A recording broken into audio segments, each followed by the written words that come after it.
Good afternoon, St. Louis, and welcome into Two-Man Game here on ClavesOnline.com. I'm Matthew Roccio. That's Bob Ramsey. We're going to be talking a little SLU basketball today as they have a huge matchup coming up against the VCU Rams later this evening. Raymer, first of all, before we get talking about the Billikens, I want to bring you in. How are you doing today? It's good to see you, Rocc. Big game battle for first place, and I want to apologize and correct a statement I made. I was trying to make a point that the Billikens were tied for first the other day on our last podcast. Tied for first on the loss side, but a half a game out overall. So you were technically right. I just always look at the losses because of uneven amounts of games played. So you were right, and I wanted to be sure everybody knew that I knew that you were right. Oh, I appreciate that. But it is now the battle for first place between VCU and St. Louis tonight at the Chaffetz Arena. Get down there. It's going to be an incredible atmosphere, and it's really going to be a tough game for the Billikens because, again, VCU is always going to bring it defensively. Depending on how you look at it, they're either a top 30 or a top 20 defense in college basketball right now. The offense, not as good, but I think they're still dangerous because of how crazy high their free throw rate is. It's the highest in the A10 it has in the entire season. It was up in the 60s to start the year. It's down in the high 40s. But it's still well and above the next closest A10 team. And that's because they have shooters, but they also consistently are going to be getting to the rim and driving the ball. So they're not getting these fouls in some weird variance. They are a good team at getting into the paint and getting fouled and then converting on those free throws. I think that's going to be one of the big things right out of the gate for St. Louis tonight.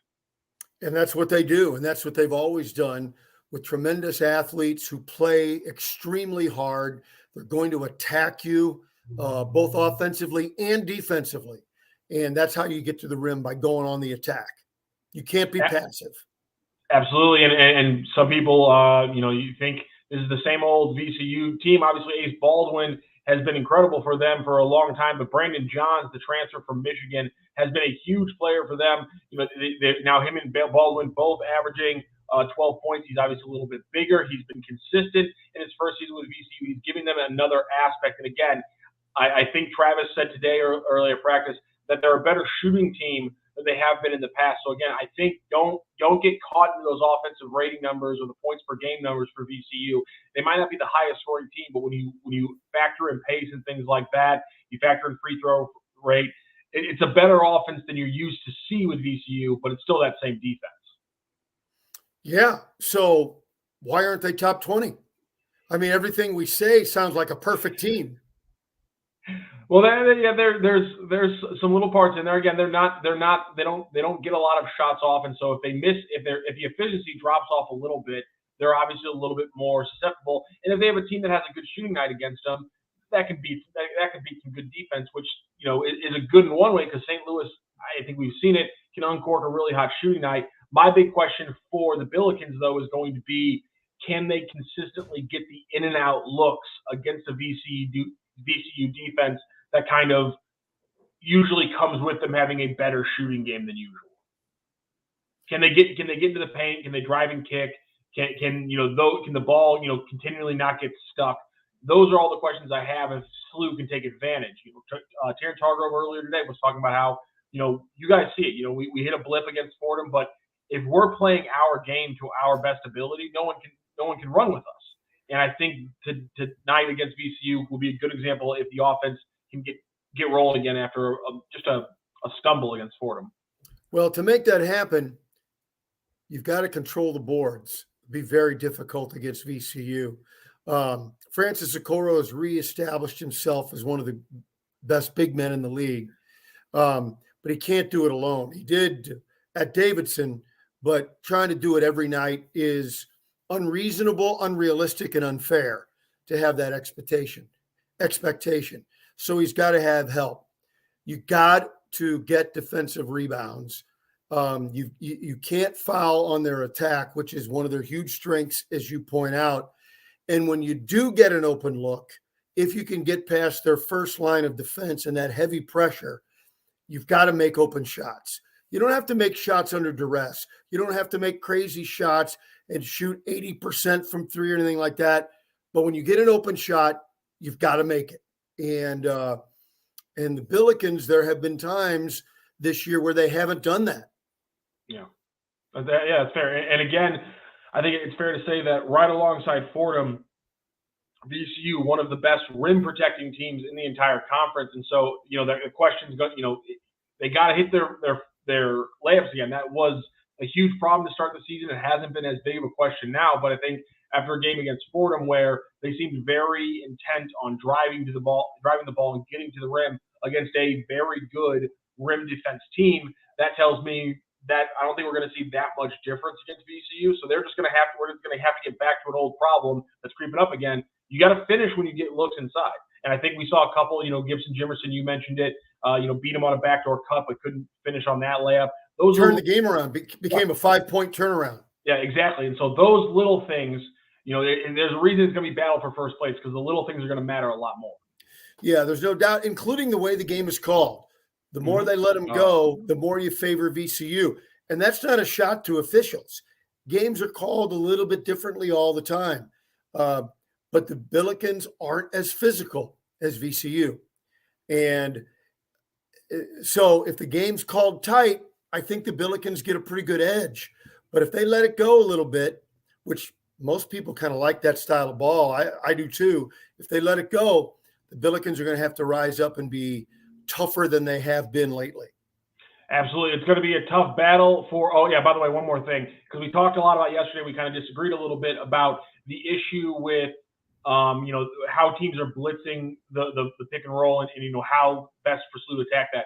I asked Travis about that today, and, he was very candid. He's like, listen, that's not a new thing. And he thought, and his kind of answer for how they solved it was, we did pretty good against Davidson. So my plan here, between now and the VCU game start, is to go back and look at that Davidson tape and figure out what he's alluding to and what was the big difference in just a week's time between how they handled the blitz against Davidson at Belk Arena and then how they were unable to handle the blitz at Rose Hill up in New York City. I'll save you the time. It's real easy. Fordham is stronger and tougher and had more desire. They did it better. That was the difference. So my question to Travis Ford should have been, when a very good defensive team blitzes your pick and rolls like that, how do you get around it, or how do you counter it? That probably should have been the question. It's a very good point. What I wondered about, and we may have touched on it the other day, is in an extraordinary effort to try and free up Yuri Collins from the pick blitz or the first pass blitz, did the Billikens overextend their high post screening, which effectively took away the weapon of Okoro, who was dominating the game? Hey, you got to try and do something to get Yuri involved to do what he can do, which we've seen over the years, take over a game. But in trying so hard to do that, did they overplay their hand and take out the one thing that was working? I'm not sure I know the answer, but it was something that I felt like I observed. What do you think? I think that's kind of been one of my biggest things is where you get the ball in Francis and in Jake's hands. And my comment about the Fordham game, with Stu Durando of the Post-Dispatch earlier today, was that I think Francis Okoro and Jake Forrester were the second and third best passers on the SLU roster in the Fordham game. So they actually made the passes that you have to make to break a defense, because usually what would happen is that they'd blitz with two people, they'd throw out their Okoro, and then really they would almost say, we're going to go, we're going to give you one guy on three people and force you to play, because then they would throw two people at Francis, and now you have two open shooters in the corners. And can Francis Okoro hit the pass? And he did a couple times. They didn't hit the three, but he hit the pass. And so that's one way to get around it, is Okoro and Forster have to be much better passers. But then the question is there a better counter, or is that just the answer? And is it easier for them to get better as passers than it is to find a different counter from that action? I think that's the question that Travis Ford and the staff are going through right now. And the other thing is, will VCU do that blitz or two-man attack, or will they stick to their full court 94 feet and not do that, not do anything special for SLU? If they do, I'm not going to say it makes things better because their full court pressure is truly remarkable. But I think the Bills may be able to do a better job against that pressure than that high screen blitz. I don't know. Yeah, and I think Travis kind of alluded to that question, and yeah, I'm not sure how that's gonna work exactly. Again, they didn't. I thought they were a little passive at times and getting Yuri the ball. I think the full court press is going to be interesting just because you can get him the ball earlier and let him work one-on-one, and if he wins a one-on-one matchup, now all of a sudden it's potentially 5-on-4 in your favor. So if Yuri can break that consistently, but the question is going to be players are going to have to make themselves available because they're not just going to send one guy at Yuri. They're going to try to screw them there. I mean, they're going to throw two guys at Yuri, probably one off the start, and there's probably going to be a second guy who feigns going with Gibson or somebody, but as soon as Yuri gets to half court, they're then going to jump him with a second guy to try to cause some problems on a backcourt violation or something along those lines, or even just tying him up between the timeline and half court. So I think they'll send two there. So the question is, can Gibson, Javon make themselves available for that pass? And then, because now it will be 4-on-5 or 4-on-3, it's going to be 4-on-3, excuse me. Can Javon then, or Javonte or Gibson, can they then make the extra pass to the guy that will be open? There was too many times where you could have paused the Fordham game and there was a ball in one guy's hands and no defenders around 3 Billikens, and either the pass didn't come until they had recovered or the pass didn't come at all. That play has to now be automatic against these really good defenses. And to borrow from soccer, the guys without the ball have to make sure they make themselves available, or to go back to basketball, you can't stand. You can't stand and watch. Even though on a given play, hey, I'm supposed to go here. Well, if Yuri or Javon Pickett or Larry Hughes are under duress, you can't stand and watch. You've got to go make something happen. And too often against a tough physical team, you're sort of, you're punched in the mouth and you're sort of back against the ropes. Now, I borrow from boxing. Back against the ropes, and you can't let that happen. Absolutely. One last thing we got to go here. That is going to wrap up our pregame portion here between VCU and St. Louis. Again, if you want to get down to the game tonight, it's going to be at Chaffetz. It's going to be a great atmosphere, so get down there. It's going to be fun. Really quickly, Rammer, I just want to say one quick NBA point. We were talking about trades in the last show, and the reason I'm bringing this up is we're now 1 week away from the trade deadline, and more stuff keeps coming around about the Grizzlies making a move to kind of put themselves in contention. And they lost last night on the road. They did, and the one 0-7, I believe, since Dylan Brooks chatted a little bit too much. So earlier today on ESPN, they threw out a trade potential, and the Grizzlies going all in. They trade away Danny Green, Zaire Williams, and 3 first-round picks. One of them which they have from the Warriors. They trade away 3 first-round picks for OG Anunoby, the man from Jeff City High School, and now they have, John Morant, Desmond Bane, and Dylan Brooks as wings, but then they have maybe the defensive player of the year in Jaren Jackson, and maybe the most versatile defensive wing not named Mikal Bridges in OG Anunoby. Is that enough where the Grizzlies kind of joined the Nuggets, Bucks, Celtics as title favorites? Wow. I think that's going all in. It's going all in, absolutely. You're at the table, and it's either, they're updating you to the presidential suite in the hotel, or you're riding the bus back home. Exactly. I mean, and having to borrow money for that. I mean, because if that trade doesn't work, you're in big trouble. I don't know. I don't know the answer. First of all, the fact that they're willing to go for it is very encouraging, but that's a scary move.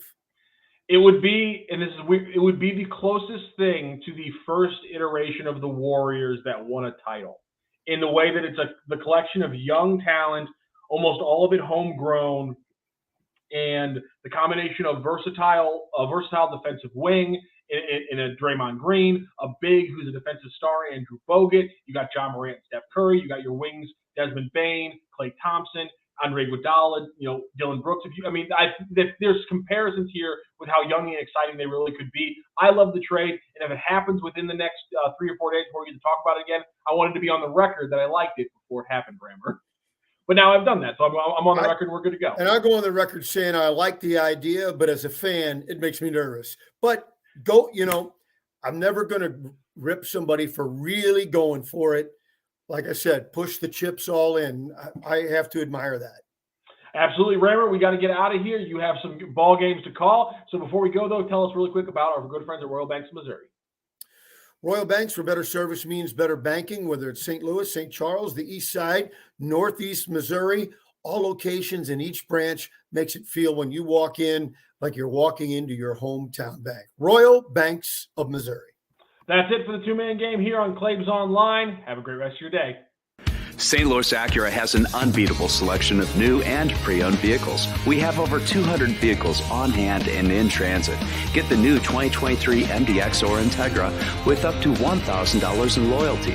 Rebates and financing as low as 3.9% for 60 months. You can also lease the 2023 MDX for as low as $599 a month. Or get a pre-owned certified MDX with 3.99% financing. St. Louis Acura, better than ever for you.